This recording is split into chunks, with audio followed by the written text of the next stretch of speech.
Eh bien bonsoir, stream un peu particulier, stream on va dire entre guillemets avec un format différent, puisque en l'occurrence mon objectif est très simple, c'est présenter comment j'ai construit du coup un rig de minage.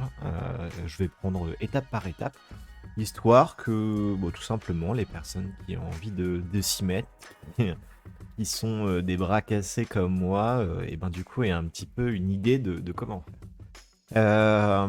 Avant de venir sur le prix concrètement, déjà les objectifs. L'objectif c'était de construire un rig de minage, non pas comme ce qu'on voit habituellement sur AliExpress, Amazon ou tous les autres sites, mais vraiment un rig qui, euh, qui peut accueillir, on va dire, entre 4 cartes et je pense qu'on peut aller facilement à 8 cartes. Maintenant, mon objectif, c'est d'upgrade à 6, peut-être d'ici un an, quelque chose comme ça. Donc, on va dire 6 cartes, oui. C'est un rig qui est en appartement, qui est dans mon bureau, là où je travaille et je passe du temps. Donc, j'ai pas envie non plus que ce soit quelque chose d'extrêmement imposant. Et en parallèle, je veux que les cartes aient quand même de la place pour pouvoir respirer. Donc de ça, j'en suis venu à faire beaucoup de recherches sur Internet. J'ai vu des plateaux de minage, j'ai vu des rigs sur lesquels on suspendait des cartes, j'ai vu les rigs habituels qu'on voit en longueur avec la carte mère en dessous, l'aliment en dessous, et puis des risers qui montent jusque les cartes graphiques. Donc j'ai vu beaucoup de choses. Et puis moi, ce qui m'intéressait vraiment, c'est que par rapport à la configuration de ma pièce, et vous le verrez dans les photos d'après, j'ai une armoire qui est juste derrière moi, et en l'occurrence, cette armoire est juste à côté d'une fenêtre. Et j'habite dans le nord, et qui dit fenêtre dit air froid. Et donc mon objectif était de faire en sorte que toutes les cartes puissent avoir accès à cet air froid, et donc ne pas avoir un rig en longueur, mais avoir un rig plutôt, entre guillemets, on va dire, en hauteur. Alors, de ça, quelles sont les étapes? La première étape, ce que j'ai réalisé, et je le montrerai pas, mais je le mettrai peut-être dans les commentaires, ou je sais pas comment je le ferai si je viens le mettre sur YouTube, mais c'était de réaliser un croquis de ce que je souhaitais. Et de ce croquis, cela m'a tout simplement permis de savoir un petit peu quelles dimensions je voulais. Les dimensions, je les ai prises en fonction de la taille de la carte mère, des alimentations, des cartes graphiques tout simplement, que ce soit au niveau de la largeur, de la hauteur ou même de l'épaisseur pour les cartes graphiques. Et de ça, petit à petit, j'en suis venu à construire un schéma en perspective, en y rajoutant les dimensions, comme quand on est au collège et qu'on fait un schéma ou de la géométrie. Et donc du coup, j'ai décidé de partir à Leroy Merlin pour, sans avoir jamais construit un seul meuble par moi-même, mais je parle pas des meubles Ikea, parce que là tout est préfet, mais d'aller là, directement là-bas à Ikea, à Leroy Merlin, pardon, pour demander déjà un avis, savoir un petit peu ce qu'on me conseillait et tout. Et puis je suis tombé sur un gars qui m'a montré, enfin plutôt qui m'a conseillé en me disant que voilà, par rapport à mes choix, j'avais réfléchi entre le bois et l'aluminium. L'aluminium était beaucoup plus cher, donc il m'a conseillé de partir sur du bois. Il m'a donné le diamètre des vis par rapport au tasseau de bois que j'achetais, etc., etc. Donc concrètement, ce que j'en suis venu à faire, et vous le voyez devant vous, c'est d'acheter des tasseaux de bois. Alors des tasseaux de bois, je crois que c'est du 27 mm en épaisseur, donc c'est assez gros. Euh, donc du 27 sur 27. Et puis, il y en avait 6 tasseaux de bois qui étaient tous de 2 mètres. Donc c'était assez drôle en rentrant dans le métro avec ça, puisque j'y suis pas allé en voiture, mais je m'en mets un peu les steaks. Et puis j'en avais deux de 2 mètres 5 qui étaient trop grands du coup. Et ce que j'ai fait, c'est juste à la sortie du Leroy Merlin, il y avait justement des scies, donc je les ai sciés. J'ai scié 51 cm, histoire qu'ils fassent à peu près 2 mètres comme les autres et que ça puisse être utilisable par la suite. Donc voilà, et puis finalement, en fait, en arrivant chez moi avec tout simplement avec ma scie sur mon balcon, je suis venu à positionner les différents outils. Donc là, j'ai ma boîte à onglets avec mes pinces qui permettaient de la tenir. Et puis, je venais y foutre, je venais y mettre, pardon, les barres de 2 mètres de bois ici que je sciais les unes après les autres. Donc, c'était vachement pratique. Bon, il y avait beaucoup de vent, mais c'était vachement pratique. Et puis, du coup, j'en suis venu à construire les 4 qui sont ici, qui sont plus grandes. Ces 4-là, elles font à peu près 20 cm, 17 cm et 20 cm, donc je crois que dans la tête j'ai peut-être mis un petit peu plus puisqu'il y avait l'épaisseur à prendre en compte, donc ça doit être du 60-65 cm de hauteur, je crois que de tête c'est ce que j'avais fait, ouais, ça doit être quelque chose comme ça. Donc voilà, après ça dépend aussi de ce que vous voulez, je mettrai à la limite le schéma dans les commentaires ou bien je le montrerai plus tard, comme ça permettra de voir ce qu'il en est réellement. Et puis ensuite, bon, j'ai pas mal d'autres choses. J'ai ici des barres de 50 cm de longueur, euh, qui seront tout simplement la longueur du rig. Ici, on l'a dit, 65 qui correspondent à la hauteur. J'ai ici 4 barres de 50 cm de longueur aussi. En fait, celles-ci, je les ai mis un peu de côté parce que je vais les utiliser, ou je les utilise plus précisément pour les ventilateurs, parce qu'elles sont un petit peu pas fendues, mais elles sont un peu cassées sur le bord. Donc plutôt que les utiliser pour que ce soit des barres de maintien, j'ai préféré les mettre de côté et les utiliser uniquement pour les ventilateurs. Et encore, finalement, j'en ai deux dont j'ai pas eu besoin. Et puis là, on a tout un gros bloc. On en a 16, je crois, 4x4, qui en l'occurrence correspondent à la largeur. La largeur, c'était... eh bien, c'était pas... hop, je vais chercher mon petit papier que j'ai juste sous les yeux. Donc la hauteur, en l'occurrence, dans ce que j'ai pris une hauteur de... Alors, j'ai pris 24, 24, 19, donc ça me fait 67 cm de hauteur.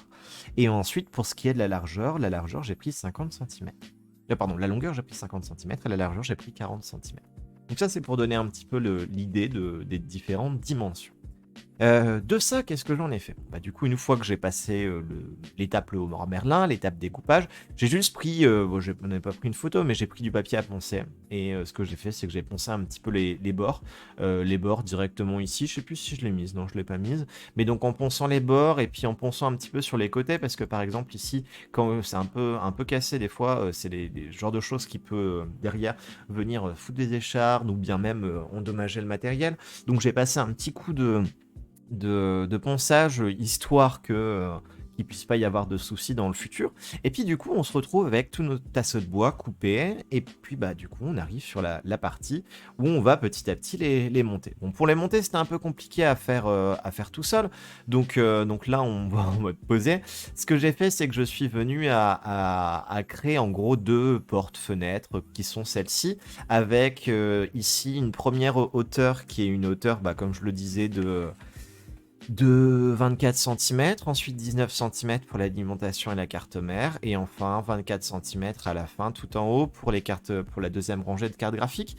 Comment j'ai fait? Bah, je suis venu apprendre d'abord la hauteur, j'ai positionné mes barres sur une table, et puis ensuite je suis venu en m'aidant tout simplement de la table, en les positionnant et en essayant de faire en sorte que ce soit perpendiculaire. Alors je n'avais pas d'équerre à proprement parler, donc du coup ce que j'ai fait, c'est que je suis directement venu prendre une boîte. J'ai pris une boîte, la boîte de mes ventilateurs, qui bah du coup est une boîte qui correspond à un pavé droit. Donc je suis venu directement à positionner ça de telle manière à ce que je puisse voir moi de mon côté si c'était perpendiculaire ou pas.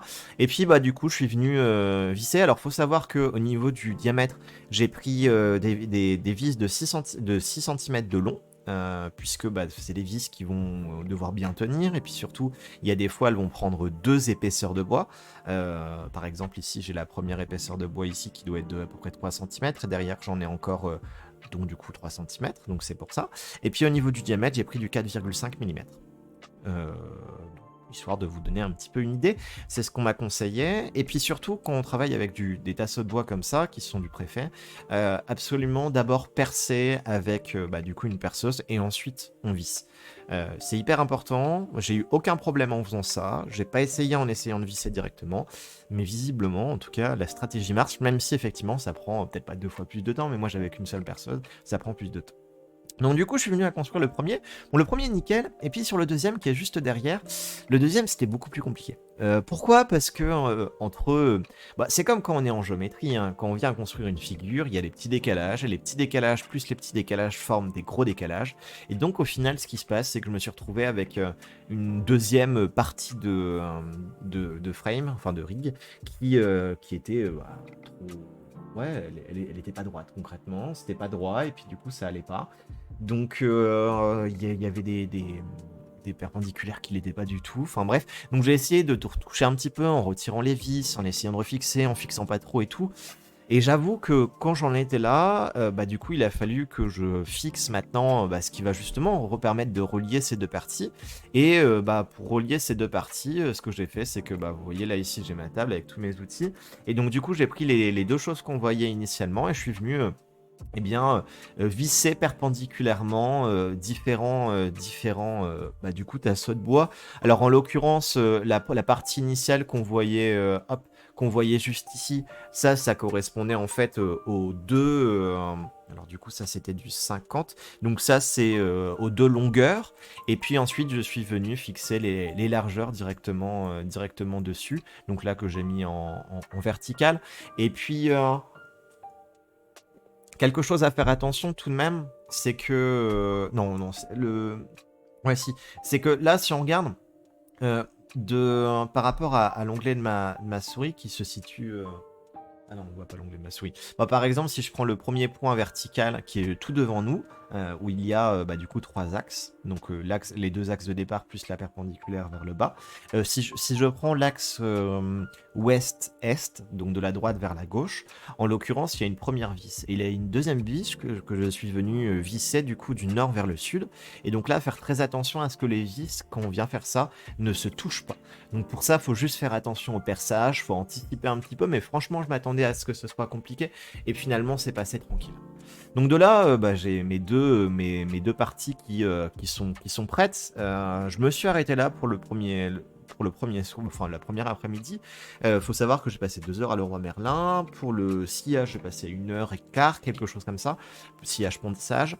Et ensuite, pour la construction, là, j'ai dû passer une bonne heure, ouais, 1 heure et quart, 1 heure et demie, je sais plus trop. Mais donc voilà. Et puis le soir, bah, j'ai des potes qui sont venus, et puis on a discuté, on a passé une soirée cool. Et puis je me suis chauffé à 23h30 à construire le rig. Et donc du coup, ce que j'ai fait, c'est que j'ai pris les deux choses que j'avais juste avant, et je suis venu aller fixer les unes avec les autres. Et franchement, je pense que j'ai eu un petit peu de chance, mais surtout, je pense que les choses sont bien faites et en fait, tout est plutôt bien rentré, hein. Même si des fois les barres ne se touchent pas parfaitement, comme c'est le cas par exemple quand je prends les sections juste avant, ici par exemple, je prends une section ici en équerre et je viens la fixer en fait à la deuxième, de telle manière à ce qu'il me reste plus qu'à mettre les vis de ce côté-là, enfin à gauche en horizontal et de l'autre côté derrière en horizontal aussi. Mais en fait, les choses sont venues vachement bien se fixer, c'était plutôt droit. Alors effectivement, là elle est posée sur la table et en fait la partie qui est posée n'est pas hyper droite, donc du coup il se trouve que je l'ai retournée. Bon, voilà, c'est le seul petit truc, mais franchement, nickel, hein. J'étais très étonné. Alors j'ai eu peur un petit peu parce que là du coup on a la structure initiale où on voit du coup le premier étage et le troisième étage qui correspondent à l'endroit où vont se situer les cartes graphiques, et puis du coup l'étage du milieu qui est tout simplement l'étage bah, où je vais y mettre les alimentations et la carte mère. Et puis de là, bah, on arrive sur la fin de la construction du rig, puisqu'il nous reste plus qu'à venir mettre les barres horizontales et verticales, enfin ouais, horizontales en fait c'est tout, qui vont nous permettre de fixer, enfin de tenir et de maintenir tout ça. Alors du coup, à 23h30 jusqu'à minuit 30, bah, je me suis amusé, et franchement, j'ai beaucoup apprécié faire ça.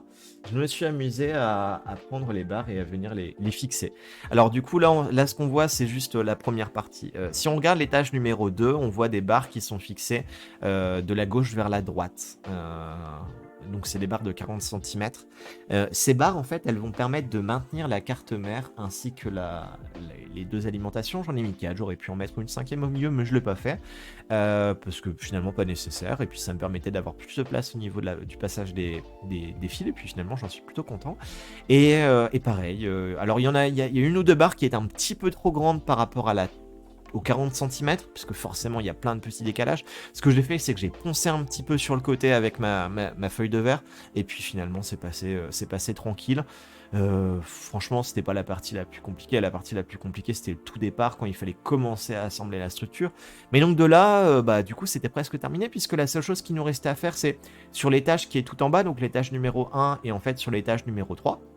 Donc l'étage numéro 1, c'est là où on voit le petit truc bleu, et là il y en a 2 qui sont pas encore ajustés. L'étage numéro 2, c'est là où on a nos 4 barres qui ont été rajoutées.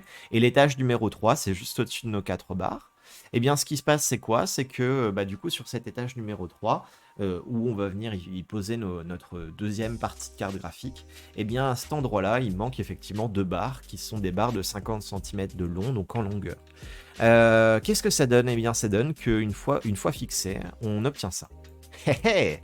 Donc là, on est vraiment concrètement sur la fin du rig. Euh, Au niveau des barres dont on parlait juste avant, bon, aucune difficulté à les positionner. Les quatre dont on parlait juste avant, qui sont celles-ci, faut juste les positionner de telle manière à ce que l'alimentation puisse bien tenir, et puis que la carte mère, moi j'ai une BTC, BTC 37, donc en la mesurant, on se rend compte qu'elle fait 47 centimètres de long. Donc concrètement, avec la longueur de mon rig qui fait 50 centimètres plus on va dire 2,7 x 2, donc on va dire 56 centimètres de long, concrètement elle tient sans aucun souci et donc c'est pas un problème. Donc derrière, il faut juste faire attention à ça. Moi, je les ai mis de manière symétrique puisque j'aurai une alimentation à gauche et une alimentation à droite. Et donc, du coup, sur celle-ci, bon, la petite difficulté, c'est le positionnement des 2 barres en longueur de telle manière à ce que la carte graphique et donc le riser puissent tenir.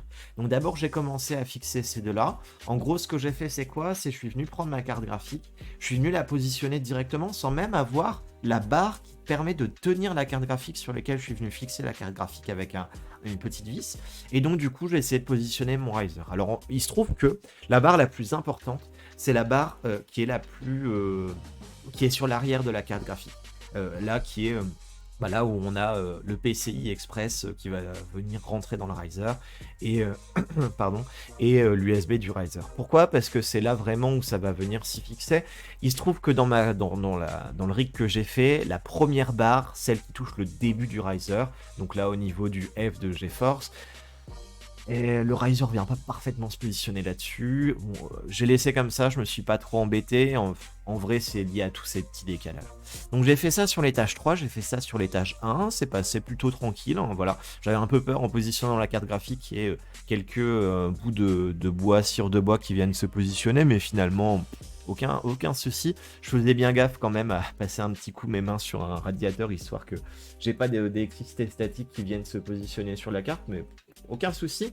Et puis derrière, une étape qui n'était pas forcément facile, c'était du coup tenir la carte graphique d'une main avec le riser qui tient sur les 2 barres, et en parallèle venir mettre du coup les barres en longueur qui elles vont permettre de fixer avec une vis la carte graphique sur cette barre pour qu'elle puisse réellement tenir.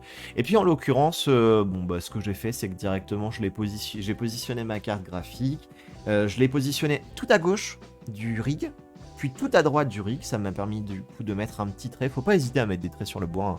Vous voyez là tout à gauche ici, hop, juste là. À cet endroit-là, on voit tout à fait un truc que j'ai fait. Franchement, moi, je m'en fiche un petit peu. Et puis au pire, suffit de repeindre. Et donc du coup, j'ai positionné, ma barre était bonne. Et puis après, ce que j'ai fait, c'est que par rapport au nombre de cartes graphiques que je voulais, je suis venu à faire un espèce de petit calcul. Je suis parti du principe que je voulais 3 cartes graphiques sur chaque étage, donc étage 1 et étage 3.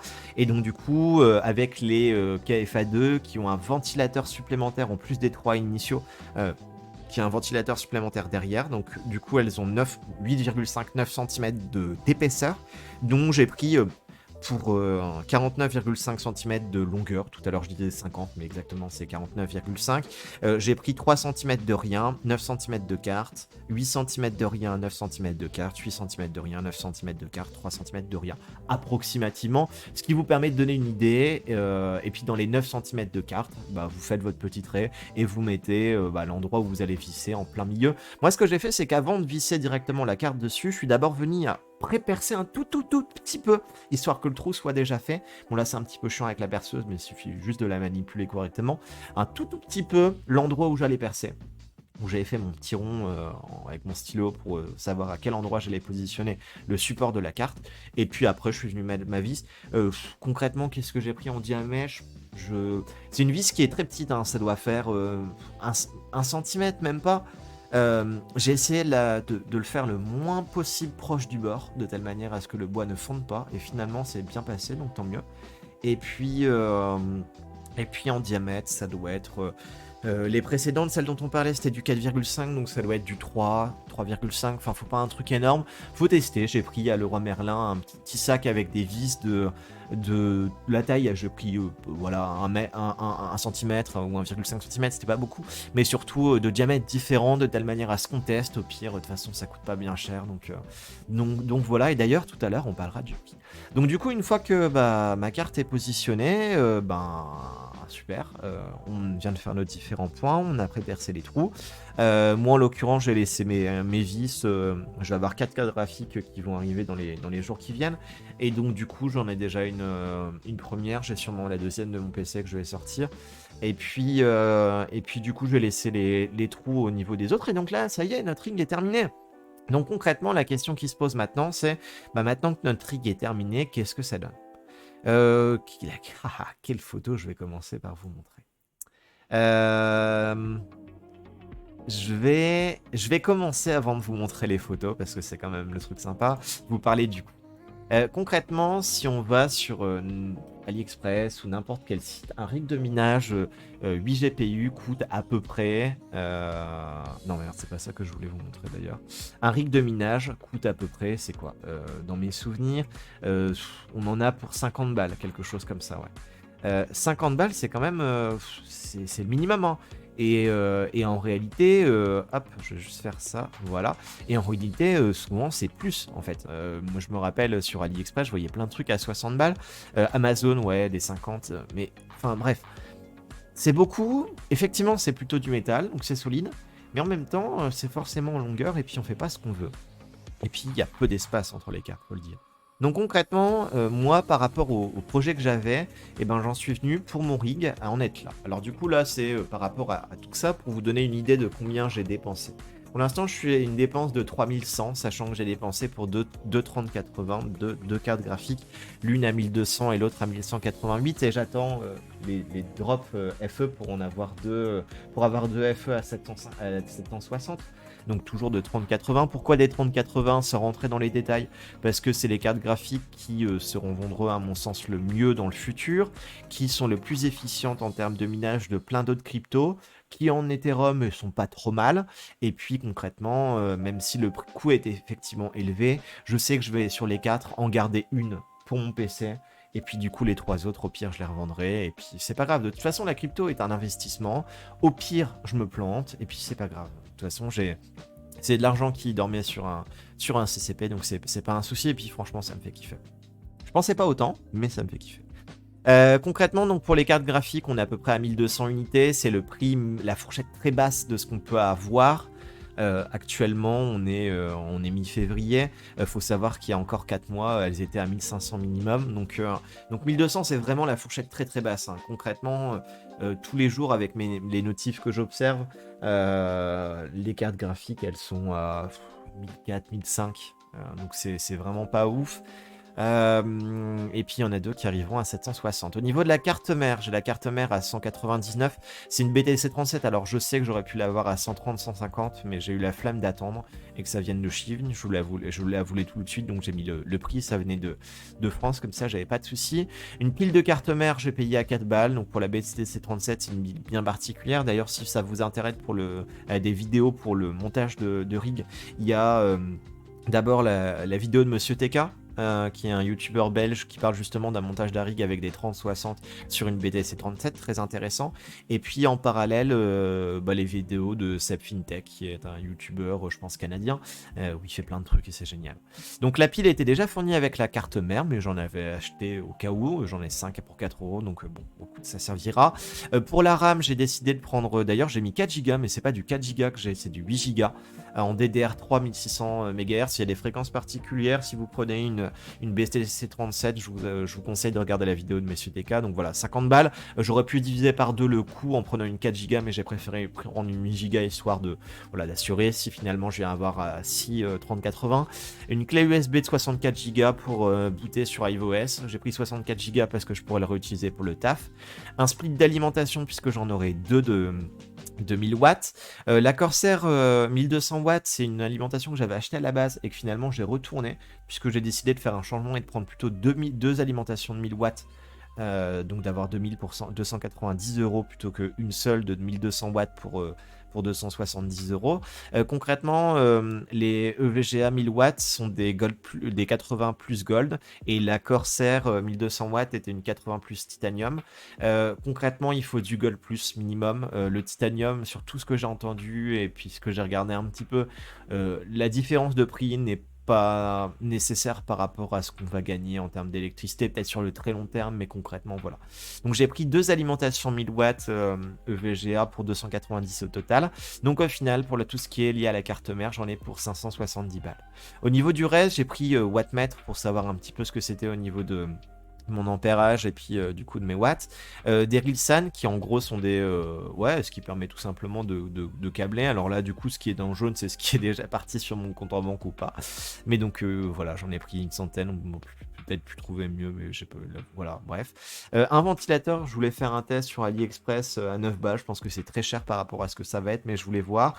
Des risers, donc du coup ces risers, j'ai pris des risers bien spéciaux où il y avait en gros du Molex, du SATA et du Cipin. De toute façon, c'est du consommable sur tout ce qu'on m'a dit, et 44 balles, donc aucun souci. Et des ventilateurs. Alors, les ventilateurs, faire attention à deux choses, le RPM qui est le rotation per minute et puis les décibels. Les décibels en gros on va dire à 50, 60 ça s'entend pas trop. Les RPM faut être au minimum à 1005 pour que ça vraiment brasse bien du vent. J'ai pris le D1260, c'est pas trop mal. Après bon c'est sûr que quand on prend les espèces de gros ventilateurs qu'on prend pour l'été, bon c'est beaucoup plus que 1260 hein, c'est la connerie, ça va être du 5000, encore peut-être du 9000, je sais pas. Mais enfin bref, il y a une grosse différence, mais bon, voilà. Pour 11 balles, c'est pas bien grave. Les ventilateurs se branchent en Molex. Voilà, nickel. Pour ça, j'en ai eu pour 90 balles. Et puis enfin, pour la plateforme, et c'est ça qui nous intéresse. Pour les tasseaux de bois, donc du coup, 6 de 2 mètres que j'ai pris en pack à 27 euros, plus les 2 tasseaux de bois de 2 mètres 50 que j'ai eu à 4,90 l'unité, ça me fait 35-36 euros. L'outillage, j'ai eu la scie qui est venue s'ajouter. Et je crois qu'en plus de ça, en plus de la scie, je suis venu rajouter une multiprise, je sais plus si je l'ai comptabilisé dedans, puisque la scie plus la boîte à onglets était à peu près à 10 balles. Donc ça me fait 13. Et puis j'ai aussi une pince qui permet de tenir. La pince qui permet de tenir, elle est vachement importante. Sur cette photo-là, d'ailleurs j'en ai pris 2. Hop, qui permettent vraiment de venir tenir la boîte ou bien les planches de bois. Vachement pratique. La deuxième ici, elle venait, enfin du coup la première devant nous, venait tenir directement le tasseau de bois sur la planche pour pas que ça bouge quand j'étais en train de scier. Donc il y en a une des deux que je vais ramener parce que finalement j'en ai pas vraiment eu besoin, je vais essayer de corriger. Mais donc voilà, l'outillage 16-17 euros et puis les clous, on en a pour 5 euros, ça sert à rien de prendre une grosse boîte. J'en ai pris plus qu'il me faut. Là, il me reste, par exemple, sur les clous de 6 cm de long, il me reste encore, je sais pas, 6, 7, 8. J'ai pris plus au cas où il y en a un qui se cassait ou je sais pas quoi. Après, peut-être que j'ai été chanceux par rapport à ce que je faisais, peut-être que j'ai été bon, je ne sais pas. Mais donc voilà, au total, pour l'instant, je suis à 3200 balles. On va rajouter 1500 euros au total 1500 euros comment ça s'appelle, de 3080 FE, donc Founders Edition, qui sont celles vendues directement par Nvidia et pas par des customs. Et puis bah du coup on est sur ouais, on est sur 4006. Et ce qui est intéressant d'ailleurs, c'est que par rapport à ma prédiction, je sais pas si je vais pouvoir le montrer directement, mais j'étais à 5003. J'étais à 5003 en prédiction et finalement, en fait, je vais avoir presque 1000 balles d'écart. Alors, ces 1000 balles d'écart, en fait, s'explique, hein. Ça s'explique tout simplement par le fait qu'à la base, j'étais parti sur le fait que j'achetais 4 cartes graphiques à 1200 balles. Donc forcément, si on prend 2 FE à 750, et ben on a 450 euros d'écart, et donc x2 ça fait 900, donc on est à peu près sur les 1000 balles, pour donner une idée. Mais bref, finalement sur la plateforme, à 56,75 €, bah finalement on est bien. Ah, il y a juste une chose que j'avais déjà chez moi, c'était le truc pour poncer, la feuille pour poncer, qui équivaut, j'en avais pris 5, c'était à peu près 5 euros, donc que je vais rendre aussi. Donc voilà, pour 60 balles, on a un rig qui nous convient. Et donc maintenant la question est concrètement comment ça rend. Bon, je vais commencer d'abord par le truc un petit peu classe. Je vais commencer par vous montrer les belles photos. Les belles photos du rig, parce que concrètement ça donne ça. Donc pour l'instant j'ai qu'une seule carte graphique qui est dessus. Franchement, c'est quand même vachement sympa. Alors, on voit en gros au rez-de-chaussée sur l'étage du dessous, on voit pas les deux planches, mais on a le clavier et la souris. On voit un tout petit peu les deux planches juste là. On a le clavier et la souris que j'ai positionné, mais qui complètement servent à rien puisque c'est lancé sur iOS. La carte graphique au l'étage numéro 1, on a, enfin du coup c'est le 2, je considère que c'est le deuxième. La première alimentation avec la carte mère. L'étage numéro 2, on n'a rien pour le moment. Et puis franchement, c'est quand même vachement sympa. Donc vous voyez que c'est positionné sur une armoire. Et puis au niveau des ventilateurs qu'ils ont positionnés sur la droite. Alors d'ailleurs au niveau des ventilateurs, je vais passer directement sur une petite vidéo qui va vous permettre de voir concrètement un petit peu comment ça rend. Hop, je vais la mettre comme ça. Et puis cette vidéo, alors je sais plus comment on fait. Je vais la mettre. Je crois qu'il y a un moyen pour il fait vidéo pour justement faire en sorte que la vidéo avance moins vite. Je sais plus comment on fait. Alors c'est peut-être dans la lecture, vitesse, voilà, c'est ça. Ralenti. Et donc du coup, hop, c'est parti. Donc du coup, là c'est au niveau de mon armoire. Ce qu'on a au niveau de l'armoire, elle fait à peu près ouais 50 cm de long. Donc du coup, ça dépasse effectivement un petit peu des deux côtés. Si on regarde là, ça décale un peu derrière, un peu devant. Pas bien grave, franchement, ça décolle pas de beaucoup. Donc je vais pas chercher plus. Et puis du coup, comme je le disais, hein, on voit au rez-de-chaussée, à l'étage, ce que j'appelle l'étage 1, on a nos deux barres avec en dessous, du coup, le clavier, la souris que j'ai positionné là, mais qui concrètement servent à rien. On a la carte graphique et puis concrètement on peut en mettre 3 voire 4 à cet endroit-là. Alors je l'ai mise en plein milieu sur la barre qui est... Hop, ça c'est le volume, zut.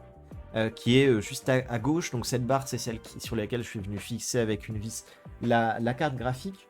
Voilà, super pratique. La carte graphique tient bien. J'ai pas peur qu'elle tombe ni quoi que ce soit parce que c'est quand même du matériel qui coûte cher. Et puis ensuite on a à droite, les ventilateurs. Les ventilateurs, je suis venu en fixer 3 puisque de toute façon on n'a qu'une carte graphique pour l'instant. Je viendrai. Donc comment je les ai fixés? D'ailleurs je l'ai pas dit. Vous voyez des espèces de petites languettes noires. Ces petites languettes noires, c'est tout simplement des Rilsan que je suis venu passer dans les trous du ventilateur. Ça tient vachement bien, il n'y a pas de souci. Pour la ventilation, donc là on voit un petit peu comment ça rend. Pour la ventilation, hyper important. Bon, j'y viendrai après. Je vais d'abord parler de la carte mère et l'alimentation. La carte mère qui est au-dessus. La carte mère, je suis venu positionner. Donc, du coup, elle est sur un bout de carton et juste au-dessus, il y a un peu de mousse. C'est de la mousse électrostatique, je crois. Enfin, c'était la mousse qu'il y avait à la base dans le carton. Je pense que c'est de l'électrostatique. Mais au pire, de toute façon, je compte en acheter. Électrostatique, ça veut dire qu'il évite le passage du courant si justement il y a du passage du courant entre deux trucs en fer, de trucs en aluminium ou autre. En l'occurrence, là, comme c'est sur du bois, de toute façon, il n'y en aura pas, donc il n'y a pas de souci là-dessus. Et donc, du coup, cette carte mère est reliée directement à l'alimentation de 1000 watts avec du coup le câble d'alimentation. Et de l'autre côté, donc c'est ce qu'on voyait ici. Là, on voit le riser en bleu qui part de tout en haut, qui va jusqu'à la carte, jusqu'au riser de la carte. Le point positif, c'est que d'avoir un rig qui est ouvert comme ça, le câble management va être très simple, on va pouvoir les passer un peu comme on veut. Et puis franchement, on le verra juste après, mais en plein milieu, hop, je vais le montrer ça. En plein milieu, ici, on voit que comme j'ai pas mis une 5e barre, et du coup j'ai deux barres, un grand espace. Et donc à cet endroit-là, on va pouvoir mettre plein de choses, plein de câbles qui vont passer. Enfin, franchement, ça va être hyper pratique. Ensuite, j'ai ici du câble management, donc j'ai de la souris, du clavier, de l'Ethernet, j'ai la clé USB. Donc voilà, j'ai l'alimentation. Donc là, on passe sur le 3e étage où pour l'instant, il n'y a rien. Mais le 3e étage est tout simplement la même chose que le 1er étage. On voit au niveau des vis, comment ça se passe. De toute façon, rien de spécial. La qualité est vraiment dégueulasse. Et puis, si on part de ce côté-là, alors le câble management n'est pas fait puisque de toute façon, j'ai des cartes graphiques qui vont venir se rajouter. À cet endroit-là, j'ai du 8 pins qui sort. Alors une 3080, Ça peut monter à 350, 390 watts pour certaines même. Donc j'ai mis 2 8 pins de 300 watts, donc au total 600 watts maximum alimentés dans la carte. Comme ça, je sais que je n'ai aucun problème, même s'il y a un bug avec iOS ou autre. Et puis ensuite, pour ce qui est du riser, je suis venu l'alimenter avec un 8 pins, enfin du coup un 8 pins qui donne vers 6 pins. Et puis je mettrai un deuxième riser là-dessus, c'était un dédoubleur. Un riser, c'est 75 watts minimum, sur ce que j'entendais. Donc voilà. Et puis, moi, oui, chose très importante. Qu'est-ce que ça donne niveau ventilation? Alors, niveau ventilation, j'ai pas mal réfléchi, j'ai regardé un petit peu ce que ça donnait niveau vidéo, niveau tutoriel ou autre. En fait, j'ai la fenêtre qui est là, et l'air frais vient de la fenêtre. Donc, l'air frais vient de l'extérieur. L'air frais arrive dans le rig. Et donc, en fait, les ventilateurs prennent l'air frais et le balancent sur la carte graphique. Et la carte graphique, elle, balance l'air du côté, du coup, vers l'intérieur de la pièce, mais aussi vers le dessus. Concrètement, sur les tests que j'ai vus en regardant sur YouTube, en tapant mining fan, je sais plus ce que j'ai tapé exactement, mais en gros, pour savoir comment placer les fans, donc les ventilateurs dans un rig de mining, il y avait différents tests et des moyennes qui étaient faites. Concrètement, c'est ce qui était le plus pertinent, de telle manière à ce que, tout simplement, ça puisse bien tenir, ça puisse diminuer un maximum la température. Alors c'est de l'ordre de quelques degrés pour l'instant. Après l'été, je pense que ce sera peut-être un peu différent. Et puis forcément, quand on a des ventilateurs à 1260 RPM, c'est pas énorme. Donc voilà un petit peu ce que ça donne. Je suis très content du résultat. Très chouette, exactement ce que je voulais. Le clavier va dégager, des cartes graphiques vont venir se rajouter. La deuxième alimentation aussi, le cab management sera fait derrière. Donc franchement, très très chouette. Concrètement, une fois qu'on en est là, bon, ça donne quand même un rendu qui est très sympa. Si on vient regarder un petit peu ce que ça donne à la lumière du jour, voilà, c'est un petit peu plus précis, on a toujours la fenêtre. Le volet est un peu diminué pour pas que le soleil aille directement sur le rig. Et puis de toute façon, au niveau de l'air, je le montrerai un petit peu uniquement la nuit pour que ça puisse aller sur le 3e étage, mais donc c'est tranquille. Voilà, il n'y a rien de spécial à dire là-dessus. Finalement, il se trouve que sur un rig comme ça m'a coûté 60 balles. 60 balles, c'est pas si cher que ça. Pour quelque chose qui est quand même bien construit par soi, construit tel qu'on le souhaitait, parce que finalement c'est aussi ça l'objectif, c'est construire le rig comme on l'a envie, avec les dimensions qu'on souhaite. Et donc non, du coup je suis très satisfait de ce que ça donne. Et puis voilà, c'était sur la présentation. Qu'est-ce qui me reste à faire concrètement? J'ai une 3080 qui va arriver d'ici quelques jours, donc je vais la positionner dessus, sur la même alimentation, et puis après j'en aurai deux autres qui arriveront, et que elle, je positionnerai sur la deuxième alimentation, de telle manière à ce que le rig soit complet. Si finalement je viens décider d'en rajouter d'autres, et ben dans ce cas-là, ce que je ferai, c'est tout simplement, je viendrai rajouter une troisième alimentation. Dans ce cas-là, pour la troisième alimentation, comme une alimentation sur les EVGA ont 15 cm de longueur et de largeur, et bien 30 x 3, ça fait 45. Donc du coup, ça rentre bien sur la longueur du rig, qui vaut à peu près 49,5. Bon, en réalité, c'est 49,5 plus 2,7 x 2, mais donc à peu près 50-53 cm de longueur. Et donc du coup, ce que je ferai juste, c'est le cab management. J'essaierai d'y faire attention, voire même de le passer par en dessous. Enfin, je verrai là, de toute façon, il n'y a pas de cab management qui est réellement fait. Donc voilà. C'était pour vous donner une idée, et puis parce que ça me faisait plaisir de partager tout ça. Très content du résultat. Et puis, eh bien, qui sait, peut-être que ça donnera l'envie à certains ou certaines d'entre vous de vous lancer là-dedans. Et puis, n'hésitez pas à suivre, que ce soit à follow la chaîne, puisque sur la chaîne, au niveau des followers, ça fait très longtemps que j'ai pas streamé, mais en même temps j'ai pas vraiment le temps, et donc je fais les choses petit à petit, une fois de temps en temps. Au niveau des followers, l'objectif est évidemment d'arriver à 50. Et puis, bah, qui sait, peut-être qu'un jour, la chaîne sera affiliée, je ne sais pas. N'hésitez pas non plus à suivre tout simplement, bah, du coup, soit le YouTube, Prof et du stream, soit surtout l'Insta, sur lequel je poste enfin beaucoup. Quand je poste quelque chose, c'est quelque chose qui est vraiment réfléchi, avec beaucoup de choses écrites. Là, tout à l'heure, j'ai posté justement un post lié, bah, du coup, sur ces 2 derniers mois, à toutes les crypto-monnaies que j'ai minées. Et puis, du coup, combien j'ai pu obtenir grâce à ça. Donc, non, franchement, post sympa, j'aime bien y mettre des chiffres pour donner des idées aux gens pour qu'ils puissent vraiment comprendre un petit peu à quoi ça correspond. Et puis voilà. Mais écoutez, sur ce, je vous souhaite une agréable soirée. N'hésitez pas à lâcher un petit pouce. Et puis à la prochaine. Ciao, ciao.